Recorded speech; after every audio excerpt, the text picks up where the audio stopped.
Now we want to have a perfect relationship, right? What is the ingredients of a perfect relationship? Hare Krishna, Hare Krishna, Krishna Krishna. First thing, the relationship never breaks. That's a perfect relationship. Then the relationship always is ever increasing.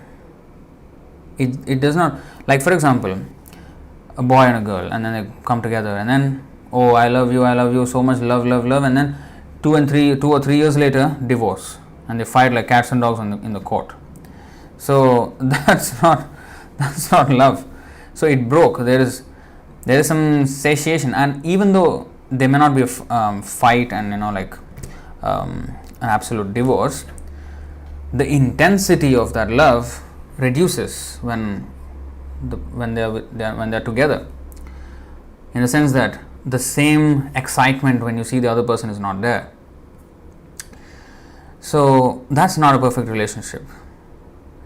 Whereas with Krishna, what happens is, whatever relationship it is, I'm just giving an example of conjugal relationship, but there are 5 principal kinds of relationship: Shanta, Dāsa, Sakhya, Vatsalya and Madhurya. So that is appreciation, passive appreciation, and then there is servitude, fraternity, parental, and then conjugal. So these 5 relationships are there. So these relationships exist here and in the spiritual world as well. But here, each of these relationships, with whichever person we may have, will come to an end. Like, for example, sportsmen. Like a famous sportsman will have so many fans. They will appreciate him. They may not serve him, they are not friends with him, they are not having parental affection or conjugal affection, but appreciation. So, fan club. But when that person retires, they miss him. I mean, the same thing is not there because he's not delivering the same thing. And also, these relationships are contaminated with a predominance of self-satisfaction. Like even the sportsman, for example. I like to see the sportsman play such and such game. I like to see. It's what I like. That's what it all boils down to in this material world. And that's the problem. And that's where it all breaks. Because I am the center of it all. And each one wants to be the center. And as Prabhupada explained, when there are many, in a still water, when you throw one stone, then it creates those ripples, concentric circles. Those circles will never touch each other. It will just expand without limit. Now, if you throw another stone, that will create another set of concentric circles. And this concentric circle, the fact that you throw 1,000 and 1,000,000 and 1,000,000,000 and 1,000,000,000,000 stones is just clash, everywhere. Just all these concentric circles, so-called, they're clashing everywhere, and then there's total chaos. That's what happens in this material world. Everyone is self-centered from his own perspective, and then if my self-centeredness somewhere or other clashes with yours, there'll be a fight.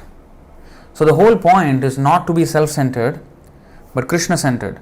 If everybody is Krishna-centered, then there is only one center. What is a concentric circle? What are concentric circles? What is the meaning of concentric circles? Concentric means one center. Concentric. So they have only one center.